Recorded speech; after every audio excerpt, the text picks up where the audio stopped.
for Jim and your family, and let's just enjoy ourselves for a little while.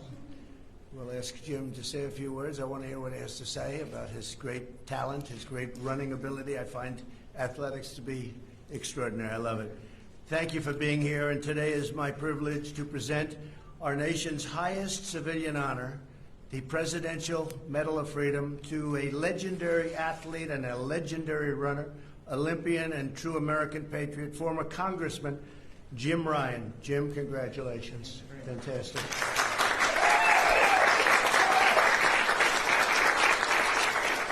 We're joined today by Jim's wife, Ann. Thank you, Ann, very much. Congratulations. And various family members, but his son, where's Ned? Ned, thank you very much. Catherine, thank you very much. And I'm going to ask you to come up and say a few words to both of you, so you better be prepared. You got a lot of news back there. See, I'm being nice today. I don't use the other word in front of the word news. But Jim's journey started with a prayer. After being cut from his church baseball team, I can't believe that. That must have been a bad day, huh? And his junior high basketball team, they probably made a mistake. He asked God for guidance. Jim wanted to know God's plan for him, and he only had one request, that it was something to do with sports. You like sports. That prayer was answered when Jim joined the high school track team. He joined it and had no experience whatsoever. As he said, he didn't really know what he was doing, and he didn't know what he was doing there. In his very first mile race, however, he came in second place to the reigning state champion and a real talented person. Do you ever see him around, by the way? He's still around? Okay, that's pretty good. He's still saying, what happened? But Jim's first time in running the mile was 4 minutes and 32.4 seconds, so that tells you there's something genetically that's pretty good, right? Because that doesn't happen. 4 minutes, 32.4 seconds, first time he ever ran the mile. That was the last time he ever came in second in a high school race, and after that, Jim was always first. The next year, Jim ran a 3:59 mile and became the first high school athlete in history to smash the 4-minute barrier. That summer, he also competed in the 1964 Tokyo Olympics as the youngest middle distance runner in the world, by quite a bit, actually. In Jim's senior year of high school, he ran against three-time Olympic gold medal winner Pete Snell. He was good, wasn't he? Huh? But that was a bad day for Pete. Before the event, Snell reportedly said that he didn't think Jim would really have much of a chance or be much of a factor. Jim soon proved him wrong. With 300 meters left in the race, Jim surged ahead of the pack and swept across the finish line in a fraction. His time, what was your time? 3 minutes and 55.3 seconds. That's not bad, right? It was okay for me. Not bad. I don't know. What did Pete say? Was he gracious? Was he gracious at that? Very gracious. But he was a great runner. I mean, he was a great runner. This was also a stand in high school. It right now stands in high school as a record 35 years. It took 35 years to break that record. When ESPN ranked the greatest high school athletes, listen to this. This is incredible. When ESPN ranked the greatest high school athletes of all time, all sports, they listed Jim Ryun as #1. That's not bad for a guy who couldn't make his baseball team, right?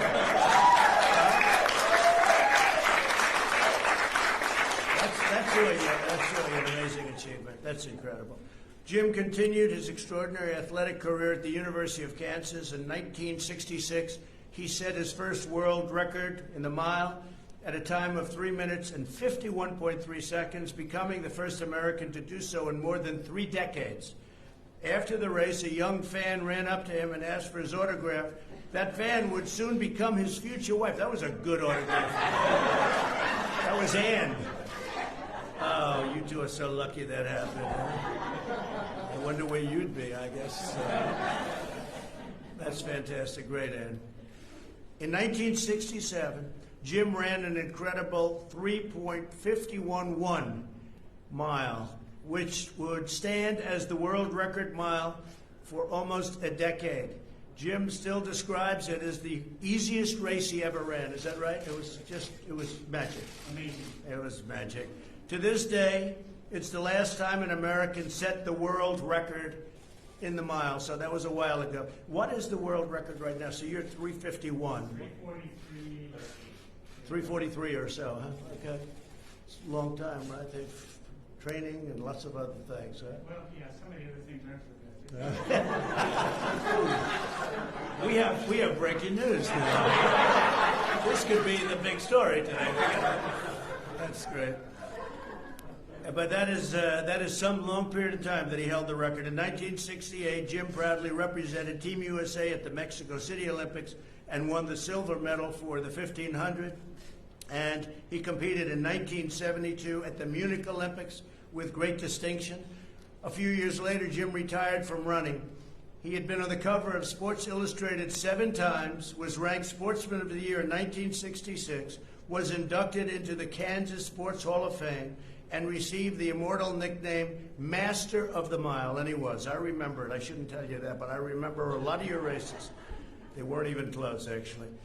In 1975, he founded the Jim Ryan running camps. For the past 45 years, Jim has helped teach thousands of young people to reach their fullest and best athletic potential.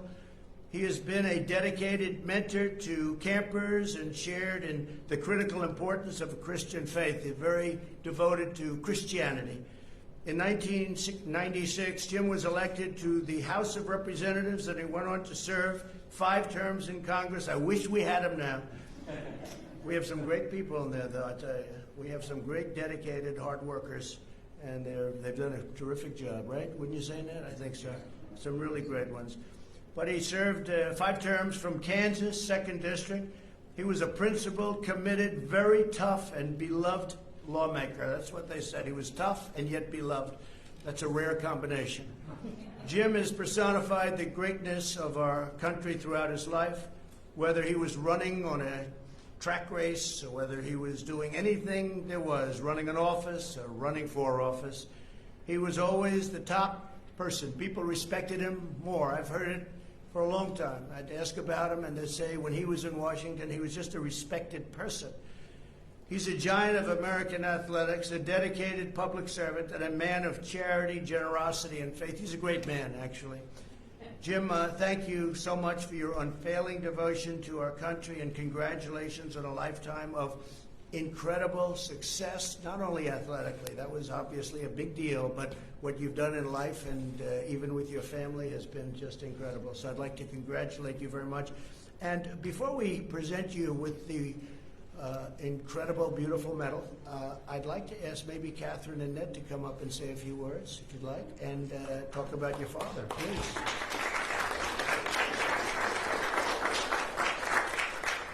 Well, thank you, first of all, for giving us a couple of minutes. Dad, thank you for being the man that you are. I know that today it's all about your accolades in the public eye, but you have been such an amazing dad and wife of more than 50 years to Mom, and just a man of character. And this is a man who loves the Lord with all his heart and has been such an amazing father to all of us. And so thank you. I'm proud to be your daughter. And Mr. President, thank you for having us here today. I want to leave you with my favorite verses from Numbers. It's, may the Lord bless you and keep you. May he make his face to shine upon you and give you peace. Thank you. Thank you. Mr. President, thank you.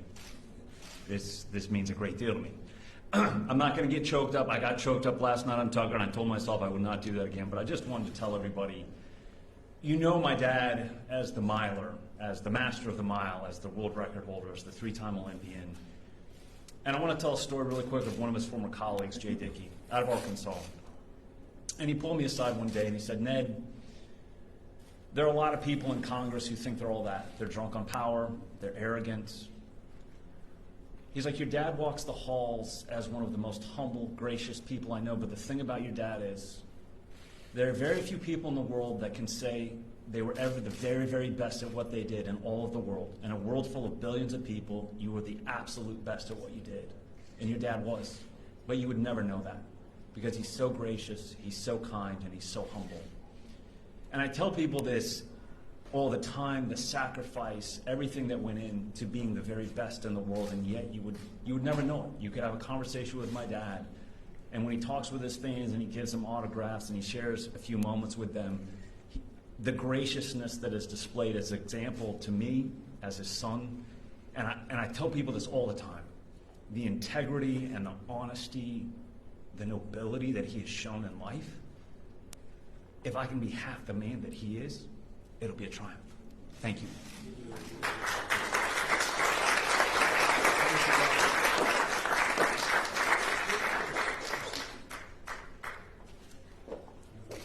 Read it out here.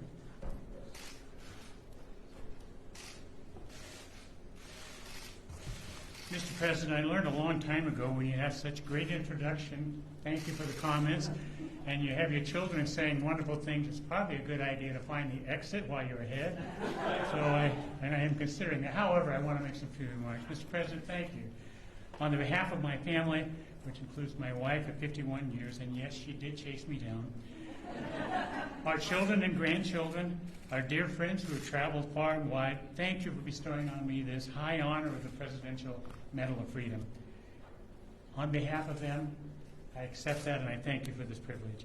These achievements we are celebrating began with a simple prayer. You actually talked about that a moment ago. After being cut from the church baseball team, junior high basketball team, and I never made the junior high track team, I began ending each day with this simple prayer. And by the way, I'll throw it out there for you that if you're looking for something, this would be a good way to start.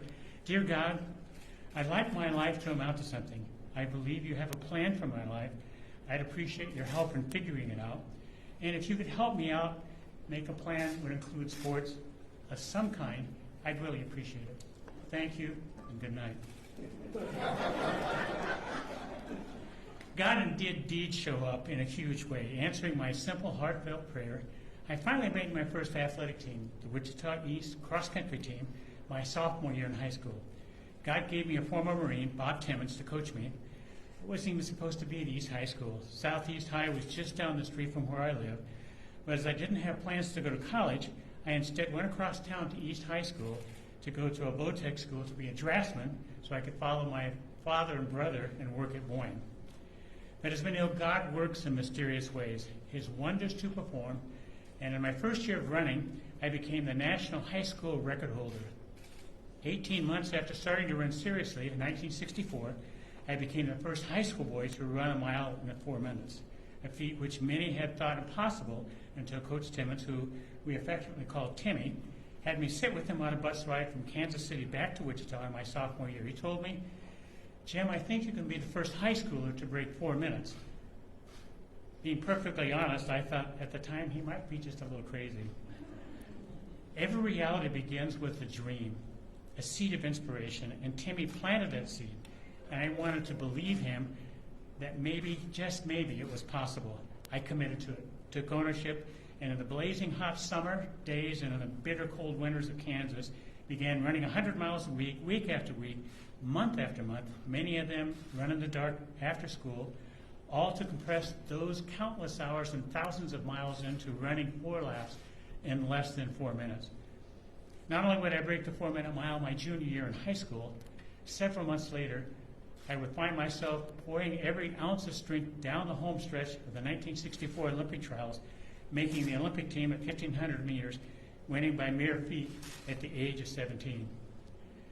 It was the beginning of an amazing 8 years. I would set the American record in the mile at 18, then would follow Timmy to the University of Kansas wearing the famous pink and blue colors, winning NCAA titles.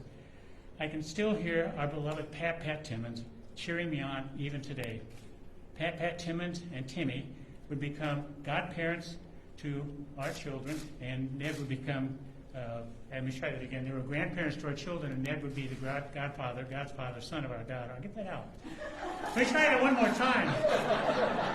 Godparents to our son, Ned. I would make 2 more Olympic teams, the world record in the mile multiple times, the world record at the 1,500, the world record in the half mile, the indoor world record in the mile and half mile, the American record in 2 miles, and helped set numerous world records, various relay teams. And that's after being cut from the church baseball team. So, this boy from Wichita, Kansas, would one day have written on his name on a piece of wood and buried it in hopes that someday someone might find it and remember him and would make the cover of Sports Illustrated 7 times, all of that before the age of 25. In a day and age when many think it's appropriate to dishonor our flag, I will tell you it is one of the greatest honors and privileges of my life to represent this amazing country and to wear the stars and stripes on my chest while racing in the 60s and 70s.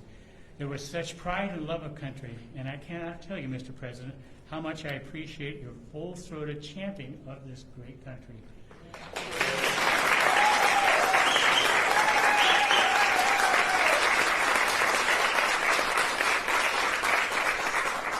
The accolades in my life have exceeded anything I could have imagined. And now, Mr. President, with the Medal of Freedom bestowed on me by truly one of the greatest Republican presidents is such a great honor. Mr. President, you have big dreams for America, ones that echo for me, my old coach. Instill a dream, what could be, and then pursue of everything you have. Your dream of keeping America and the American Republic great and then making her greater is an epic and noble pursuit. My wife, Ann, our daughter, Catherine, our son, Ned, and Becca, and our 4 grandchildren, along with our dear friends present today, join you in the pursuit of helping make this a reality. Mr. President, it may surprise you, time diminishes us all. I no longer run 4-minute miles. In fact, I'm not sure I can run a 4-minute half mile. And while the applause and cheers of men fade, nothing can take away from me those moments when I was young and full flight down the final backstretch, the wind in my face, wings on my feet, powering away from my opponents. There was a purity in those times when my mind overcame a tired body, and for those few glorious moments, I would slip the bonds of the physical and I was free. I had won, and I look back now, realizing my running career was a celebration. There's no doubt in my mind that we were all made for a purpose. I was made to run. I was also made to glorify God in all that I do. So in my words and in my actions, I celebrate that purpose and will do that always to His glory. What Ann and I cherish very much is having had the privilege of raising 4 beautiful children who contribute to our nation daily. In addition, we've been blessed with the opportunity to give back to the sport of running through the Jim Ryan running camps. We've had thousands of young runners attend the camps through the years, instilling in them this truth: God loves you and has a plan for your life. And then we challenge them with the work to become balanced human beings, to become physically, mentally, and spiritually fit. As I receive this medal, an incredible honor, thank you, Mr. President, I will close by saying this: to God be the glory, great things He has done. This day, my life and all of these achievements, this is the Lord's doing, and it's marvelous in His eyes. Mr. President, thank you for your loving and serving this great Republican country. May God continue to bless you and your family with this peace. Thank you again for this great honor. Thank you very much.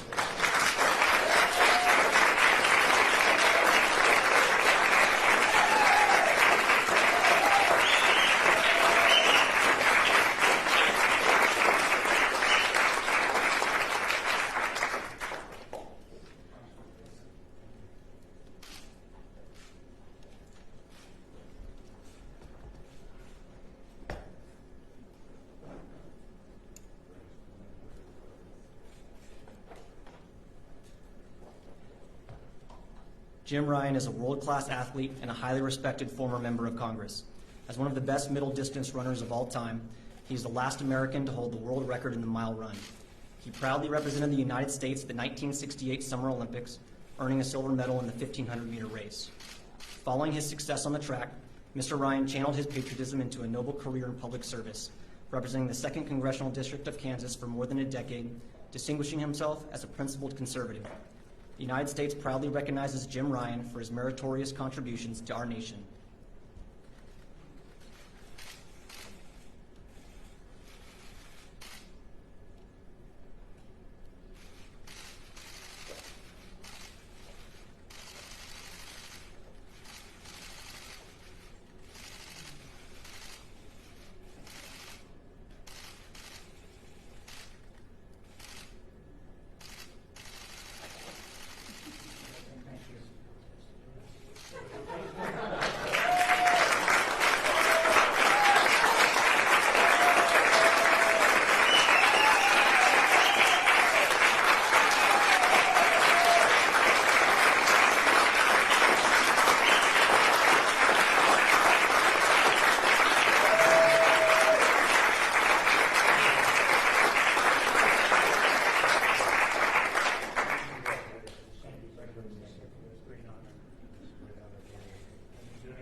President.